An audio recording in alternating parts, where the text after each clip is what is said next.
mother here. You got a good beginning. And just hang in there regardless to how bad. Because sometimes, we're going to have our rough days.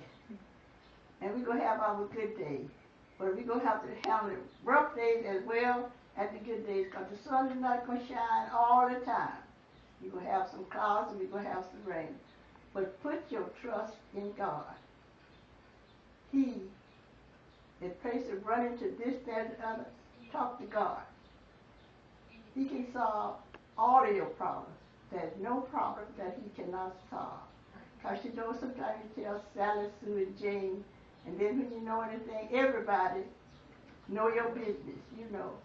And then they're not going to, when you hear it again, it's all together a different thing. You all going to have your ups and downs. You're going to have your falling out.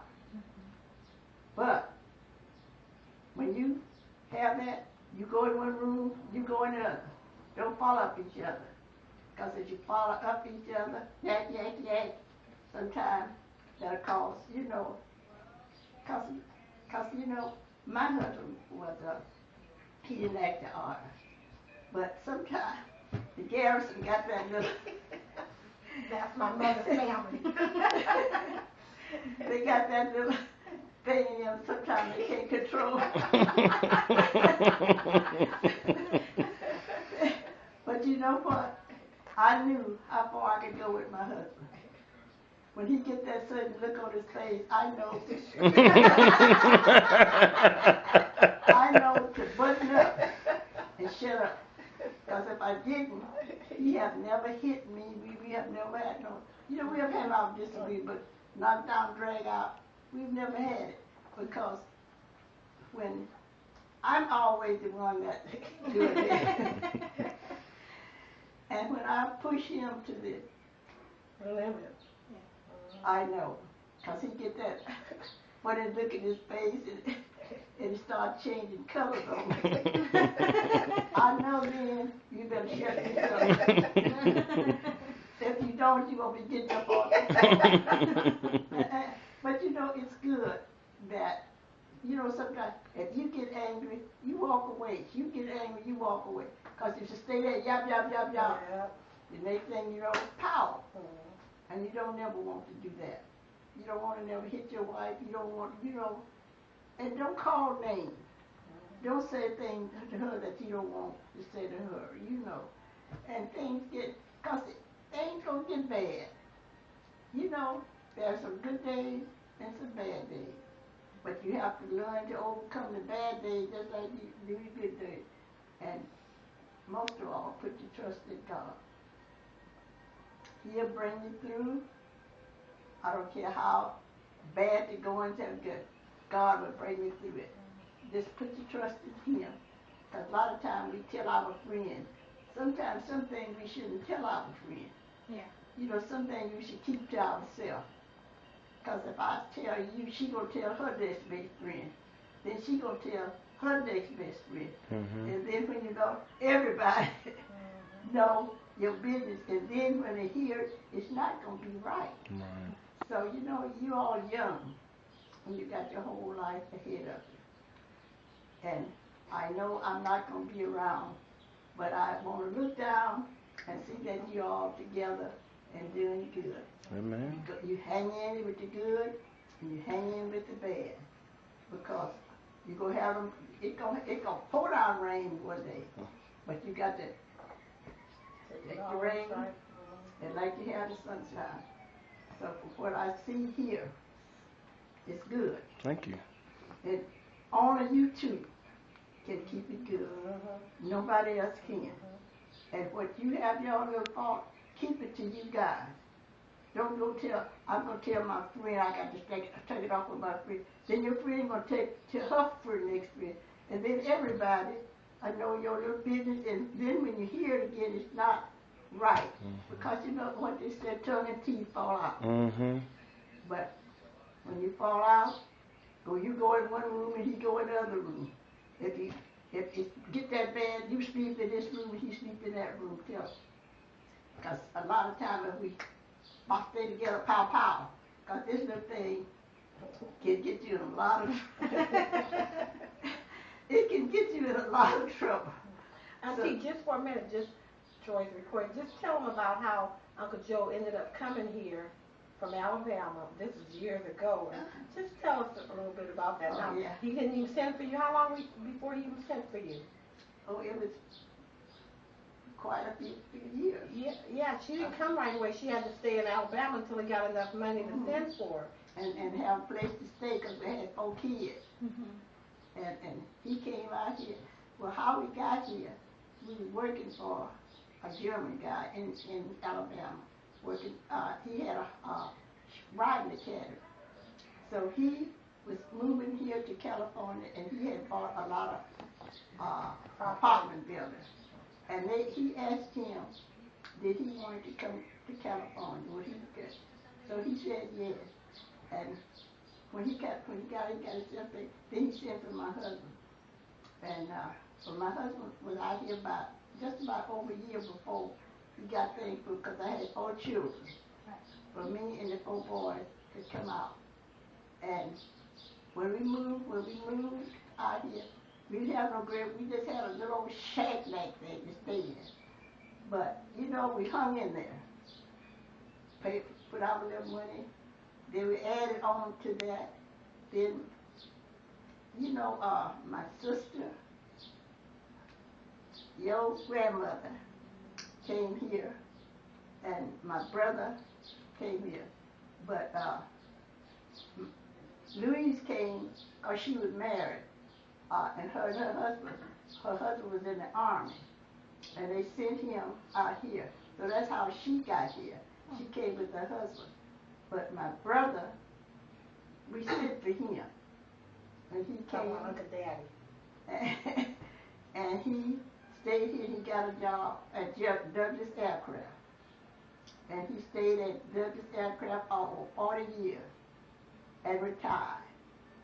And he bought a home, and him and his first wife divorced, and he married again. He had the 3 boys. And he got the 3 boys, and he raised the 3 boys. The boys are still here. His first wife is dead, and his second wife is dead. So he's just here with the boys. You know, sometimes it's because if he hadn't had those 3 boys, he'd have been here all by himself. You know, he wouldn't have had no family. But he's just, and I want you to give your mother some grandchildren. Did she tell you to say that? Tell you to say that? Auntie, we need a house first. Well, first thing comes first. You, but you should see us when we came. We had a little shack, but we had all the family together. Yeah. And we stayed together. And my kids, when all my kids got up old enough, you know, everybody went to school. Mm-hmm. I was at the house by myself. Mm-hmm. So I said, well, I sit here and hold my hand. So I got a job. I started working at Harvard General Hospital. And I stayed there for 30 years. Mm-hmm. I retired from there. And that's where we got our start. But we didn't start off good. We had it rough. But we didn't let, you know, discourage us. We didn't get mad with one another. We went through the storm and we come through the rain, but after all, we made it. Yeah, Mama told me that you guys you only saved your check. You never spent the money you made at the hospital. Is that right? Mm-hmm. How did you live? Lived off your husband's paycheck, bank terms? Because I was living off of that before I started working. Mm-hmm. So you don't miss nothing you didn't have. So that's how we got our little start. We just start saving and saving. And then we got enough to kind of, you know, put that little place down and paid for that. Mm-hmm. And then we stayed, we stayed with the kids with the first black that lived in Torrance. That lived in Torrance. We were the only black in Torrance, and they were the only black kids that went to this school, Garrisons school in Torrance, because Torrance was lily white, and we black immigrated. That's what because we immigrated there. And we just had a little old shack like. But you know, we fixed it up nice inside. We stayed there. We didn't try to get in over our head. We did little at a time. Till we got old enough, you know, we got enough that we could put down on some. Well, we bought the property, but we just had a little shack on it. Because when we came here, we never went in an apartment. When we came, we wasn't no big nothing, but we had our own little shack to stay in. And we lived in Torrance, and Torrance was Lily White. In other words, we broke the barrier in Torrance. And at first, everybody looked at us like we had horns and I don't know what, you know. Because they weren't used to black folk, you know, in that little town. Then when they built this hospital, Harvard General Hospital, that's when the black came down, because they came down to the county hospital. Yeah. And then that's when the blacks started moving out.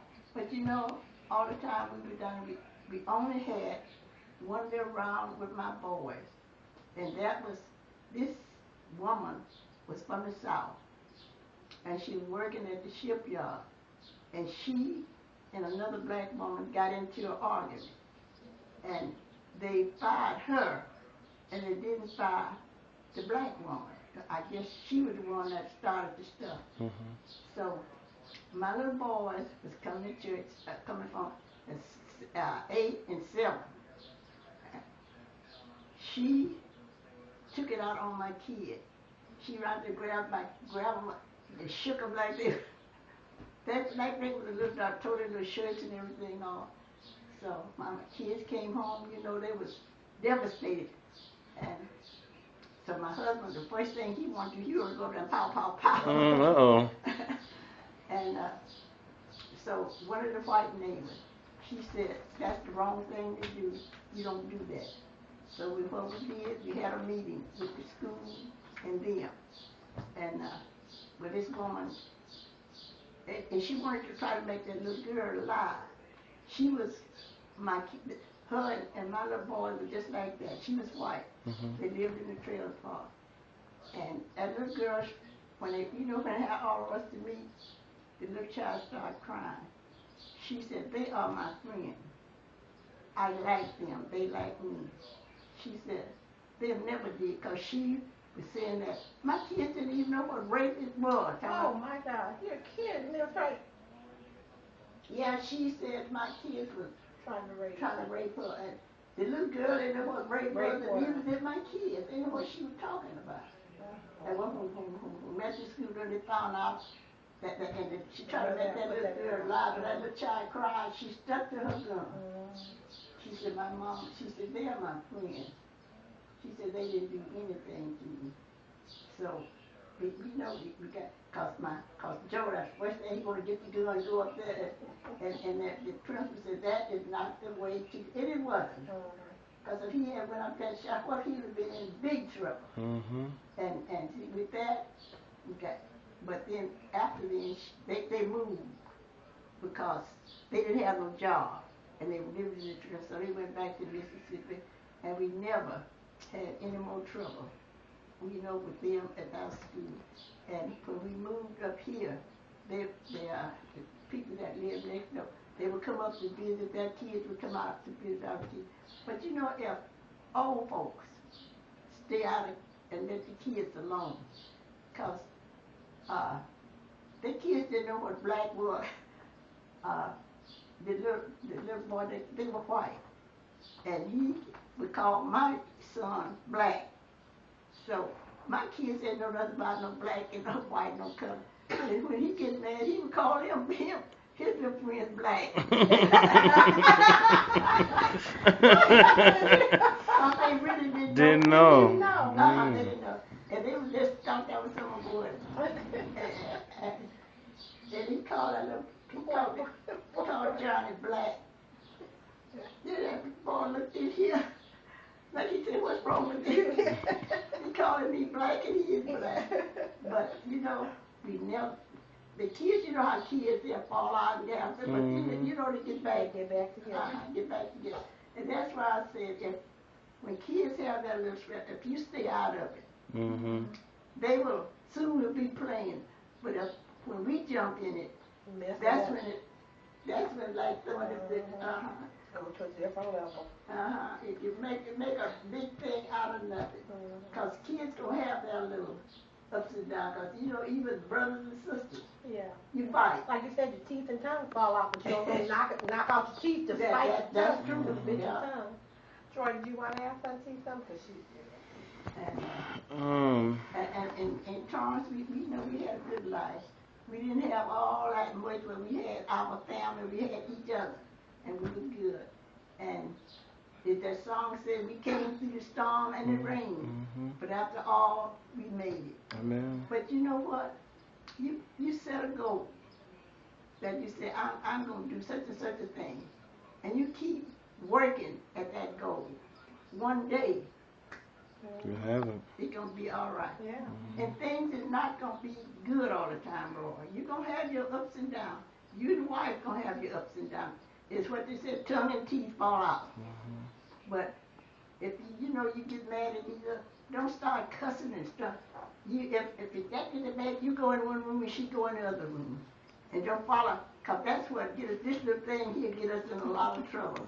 Because in place of us, stop, we're blah, blah, blah. And you know, and sometimes you can, because I know, I can tell when I went over my bound with my husband, I look when his skin get to turning color, I know to shut my mouth up. I knew when to talk, and I knew when to shut up. So that's what you guys got to do. You know when you say they went too much, either one of them, then shut up. And if they want to go in another room, don't follow them behind them. You know, like we do sometimes, we follow them behind, blah, blah, blah, you know, trying to have the last word. Don't have the last word. Just shut up. And go, even if you have to sleep in another room till you get cooled off. Next day, it's all good because it don't make sense for two human beings to be hot, hitting and knocking each other all down. Because your parents have raised you. And he can't raise you. So each person is grown. And you have to treat each other as they are grown people. And don't try to have the last word. Because you know sometimes we try to have the last word. So don't try to have the last word. It's best sometimes to just walk away. Get in the car, go somewhere. Or go in another room and close the door. Because if you stay there, you're going to keep firing back at each other. Because if he says something to you, you're going to see something back to him. And they're going to go backwards and forth and it ain't going to make no sense. But you all have a beautiful life ahead of you. Don't listen to what Tom, Sally, and John say. You and her. And when you have anything wrong, talk to each other. Don't go bring nobody else in it, because if you bring somebody else in it, always going to be, because we going to have our falling out. I don't care how we love each other. One day we going to get mad. And when that madness comes, a lot of times we say things that we shouldn't say. And we say things that we're sorry. But once it's out, you can't take it back. You can say, I'm sorry all you want, but you can't take it back. Don't say something that you can't take back. Don't say something that you don't want him to say to her. And you don't say something that you don't want him to say to you. You know, respect each other. Because you're grown and he is grown. And if your parents haven't raised you, there's nothing you can do now. And that's just it. And I know this boy got some good training. He got some good training. Because his mother is a beautiful person and a Christian person. And she was the first little granddaughter. Everybody spoiled her. Because everybody come in the family with boys. Boys, boys, boys. When she came along, everything changed around. She was the center of attraction. And she was a beautiful little baby. She was a beautiful little girl. And One of my nieces used to keep her, Blue. And Blue would dress her up, because she didn't have no kid. She looked like a little doll. Her hair was a Shirley Temple curl, her hair had a Shirley Temple curl. Diane was a beautiful, she's still beautiful, but she was a beautiful baby. She was beautiful all her life. Diane has been, ever since I know, because she used to stay with me. I never had no problem with Diane. Diane was a person that when school was out, she would come home, get her dinner, and get her homework. If they park down there, most of the kids would hang out in that park. I never had to go down there and get her out of the park. Wait a minute. No, So Auntie, did you ever have to give her a whooping? Do you think you ever gave her a whooping? Wow. I never had to give her a whipping. She never did. Wow. Don't you just hate it? Yes, I do. That's the same thing with Sharita. Sharita got like one whooping in her whole life. She got more than one. You guys only tell that story about getting on the bus, you know. Getting on the bus. Yeah. That was the only one she got it after she was probably 5. She was the one that you told her to sit down and she sat down. Troy, I said, sit. Come here. You got to repeat it 10 times. Sit down. You got to physically put him down. So different kids, different personalities. And but I love both of them. And one of my nieces, she's dead now. She used to get her and keep her. Diane had beautiful hair. She had that hair, Shirley Temple curls, and everything. I mean, she looked just like a little doll. And she didn't get her clothes all dirty. Mama didn't let her. Now she's talking about grandmother. Mama. She was neat and clean. She didn't get out there, but I could see Blue now. But then she had them little bags and them little Shirley Temple curls. And Diane, nothing, just spotless. Like she said, she didn't run out and go and play in the day like the other kids. She didn't do it. And then my brother, that's his little boy, he was the next. So Mama was Dumpling and Diane. That was her heart. Them 2 kids was their heart. And Mama, who's Dumpling? That's Uncle Daddy's son. That's the same age as me. He's just a little older. We call him Dump. Until Auntie told me, I never knew what Dumpling. Why we called him Dump, and that was why his grandmother called him Dumpling, and we cut it short. And Danny Garrison loved to drown your grandmother walked on. My mother. Oh yeah. She loved Diane because you see, we had more That's boys. okay. Mercedes called me back. Every time we told her it was a boy. And I told her she came along, she was a girl, and that we're at my aunt's house. Okay. Everybody. Because we had more boys in it because all the people. Everybody. Because I had now when Louise came along, she broke the barrier. After Jerome. And Jerome is named after Auntie had a son that died, and his name was Jerome. Okay. Yeah, that's what Jerome got his name from. So you had 5 sons? So I guess if she would have had 10 kids, they all would have been boys. I guess so. They were all boys. He died, he was a baby, he was about 9 months old, and he died with 8-day pneumonia. But then all of her boys that have kids all had girls. And they had to adopt a boy to get a boy in the family. Because all the boys had girls. That's right. Isn't that something? It reversed it all the way around. Because Louise got 6, she had 6 girls. And 3 boys. And Ella had just the 1 girl, and my older sister had a girl. Gladys is the only that's right, Gladys is the only one. Yeah, that's Gladys. That's how my girlfriends, I said, all of us only have 1 girl. Me and Charlotte, the only ones have 2. But even Howard has about 5, and Moore had 5, and both of them still only had 1 girl. So we always said that was the one thing we had in common. Jerome didn't have any girls. Jerome didn't have any girls either. 3 boys. Look, he got outside down. That's a boy.